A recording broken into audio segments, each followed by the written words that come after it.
Do that again. Sit, Charles. Sit. Well, no, I'm sorry.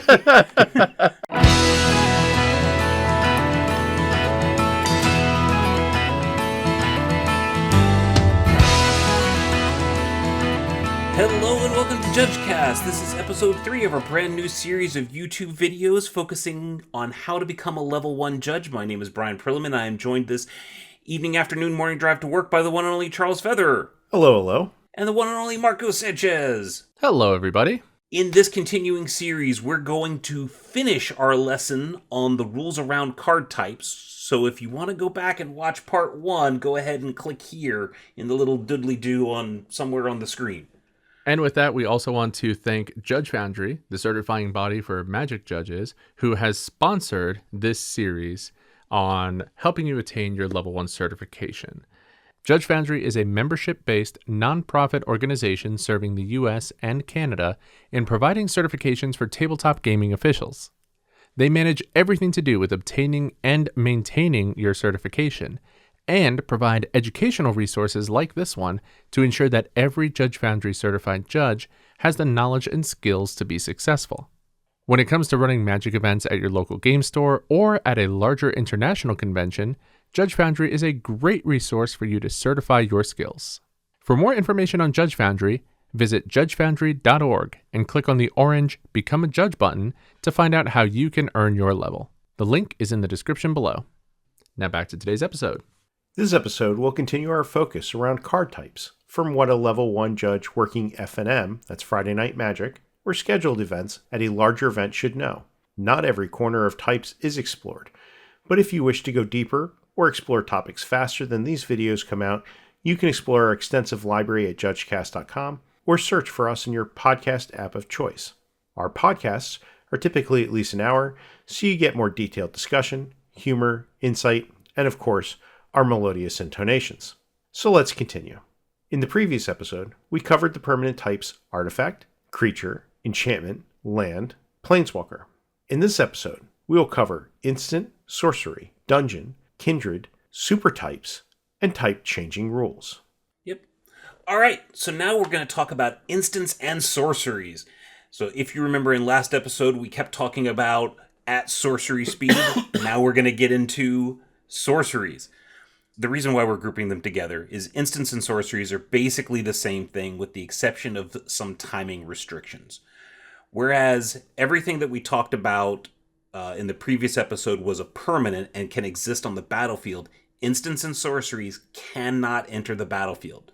There's spells you cast when you have priority, they go on the stack, and they resolve. Resolution typically puts them in the owner's graveyard, but can put them in places other than the battlefield, like going back into your hand or exile. The biggest difference between instants and sorceries is that sorceries can only be cast during your main phases when you have priority and when the stack is empty. We've been calling that at sorcery speed, but it is more correct to say anytime that you could cast a sorcery, even though there are effects that can prevent you from casting sorceries at the time you can cast sorceries.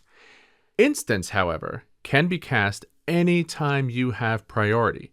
It does not need to be your turn, it does not have to be the main phase, and the stack does not have to be empty. Instants and sorceries can have subtypes called spell types, and they share the same list. Like, literally, seriously, they are the exact same thing. So these spell types are Adventure, Arcane, Lesson, and Trap.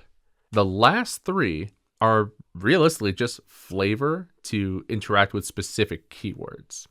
And we'll go into adventures when we talk about casting spells.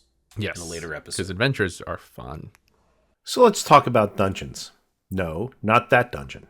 Dungeons are non-traditional Magic cards. Thematically, it's set up to resemble a Dungeons & Dragons game, where a player moves between rooms of the dungeon, and something happens with each room. Dungeons begin outside of the game. They aren't a part of the deck or sideboard. They are brought forth into existence by the venture into the dungeon keyword action. They aren't permanents. They cannot be cast. They exist only in the command zone, and in the dreams and imaginations of clerics and bards and warriors, oh my. When a player ventures into the dungeon, and they aren't already in a dungeon, they choose a dungeon card they own and put it into the command zone. A player can only have one dungeon card in the command zone at a time. The rules around venturing into a dungeon are fairly technical on paper, but they're pretty easy to describe visually, as we have up on the screen now.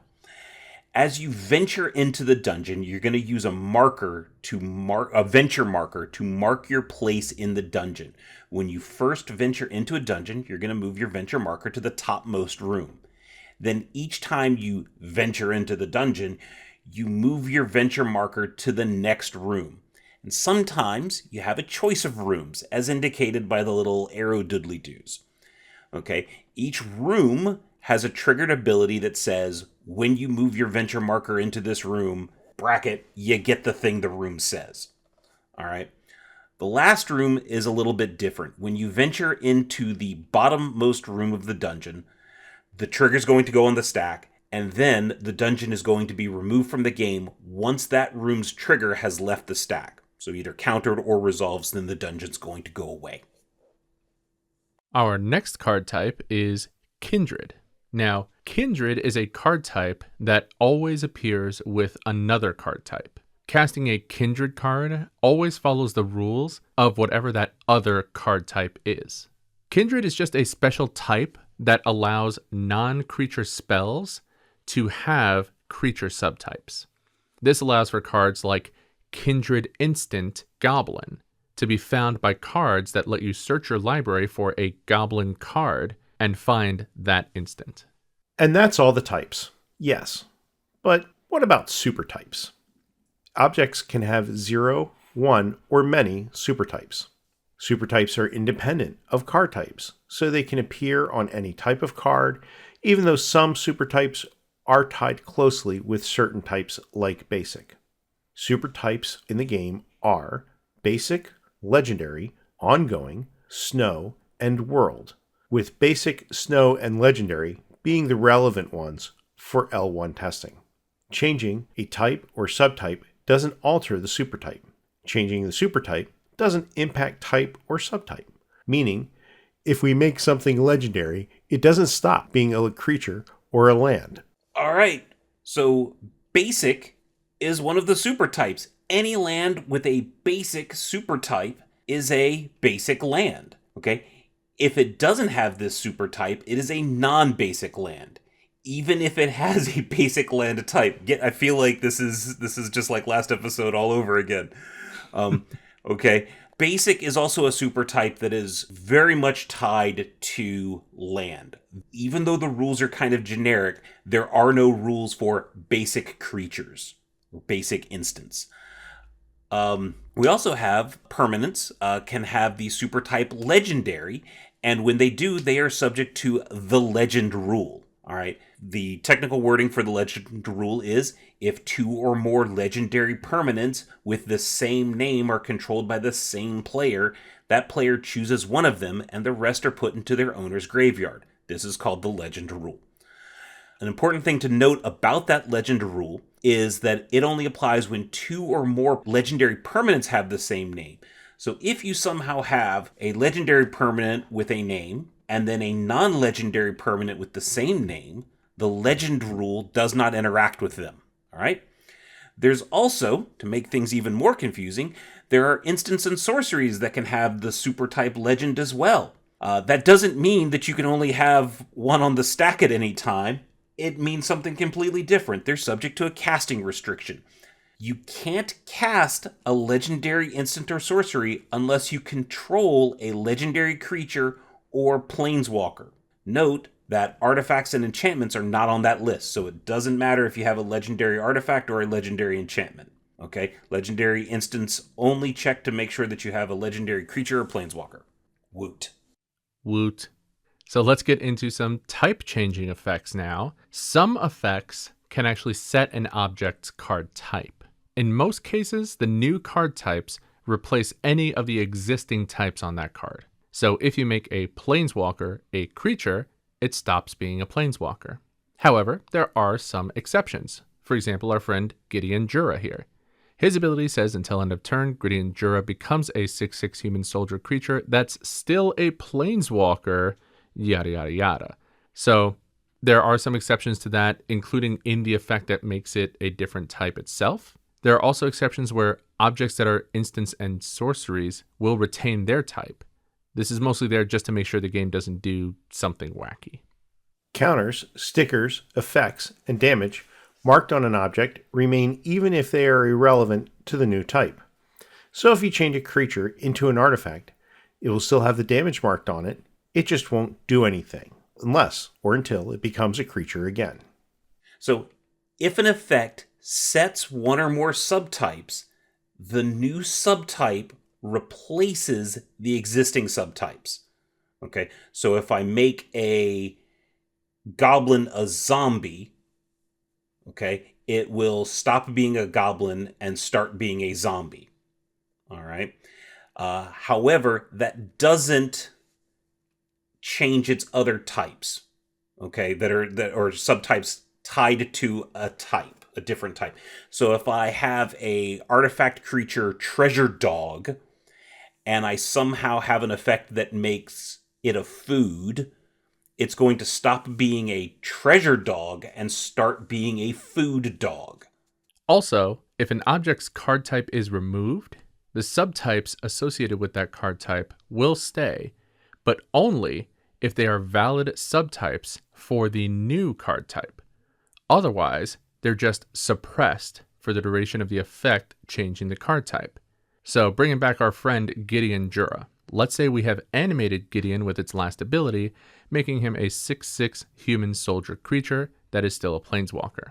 And then we use Olivia Voldaren's ability to ping Gideon Jura while he is a creature, meaning that he will turn into a human soldier vampire creature.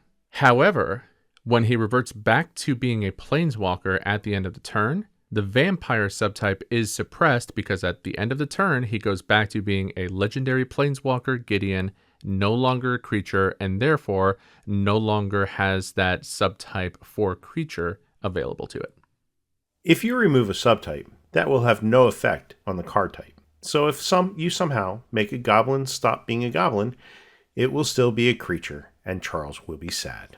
Some effects change an object's card type, supertype, or subtype, but state that the object will retain a prior type, subtype, or supertype.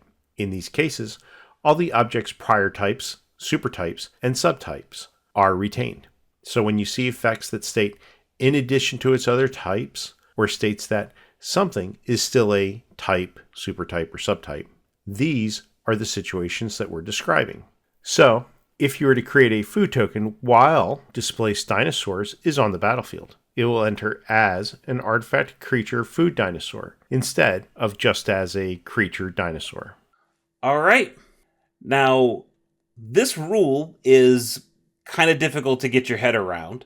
And what would make things even better, easier to understand, is a special exception case that is only called out in the comprehensive rules. Some effects will state that something becomes an artifact creature. Okay? In those cases, even though we don't say it's still a land, it's still an artifact, it is still going to retain its types, even though the card doesn't have to say in addition to its other types. Now, as a convention, most of the time they still say that in card templating, but it doesn't have to. All right. So if you turn a land into an artifact creature, the next sentence that says it's still a land is technically not necessary, but they include it because not including it means you have to be aware of this exception to the rules. All right. Clear as mud. Yep. Okay. So I just gave an exception, and now I have kind of an exception to the exception. Okay. Some effects state that an object becomes a, we'll say, goblin artifact creature. Okay. With a creature type. Goblin artifact creature. These effects will allow the object to keep its prior card types and subtypes other than the creature types. However, the creature types are going to be replaced. And that is all of types. We got there. That's it for our episode focusing on all of the remaining card types. If there were any that we missed or that you did not hear on here, we will have links in the description to the video that will talk about them. Cough, cough, wink, wink battles. But this is, as a reminder, the third video in our series focusing on learning everything that you need to know to certify as a level 1 judge with Judge Foundry. Once again, we'd like to thank Judge Foundry for their support in sponsoring this series for helping you earn your level 1 certification. Make sure to visit judgefoundry.org and click on the orange Become a Judge button to learn how you can join the Magic judging community in the US and Canada and earn your certification with Judge Foundry. And if you want to reach out to us, we have our own Discord server for judges new and old, fans, and anyone who supports the judging community. The invite link to our Discord server is in the description below, as well as our JudgeCast and individual social media links. If you're a fan of our content, make sure to like us and subscribe to our channel and ring that bell to be notified when new videos in this series are posted, or when a new episode to our full podcast is released. Make sure to check out our playlists for a complete playlist of this entire series, as well as a Learn to Judge playlist with episodes from JudgeCast's history, focusing on helping you to become a better judge. And you can find everything relating to JudgeCast at judgecast.com. With that, I'm Charles Featherer, and I keep it fair. I'm Marcos Sanchez, and I keep it fun. I'm Brian Perlman, and I'm removed from the game once my trigger has left the stack.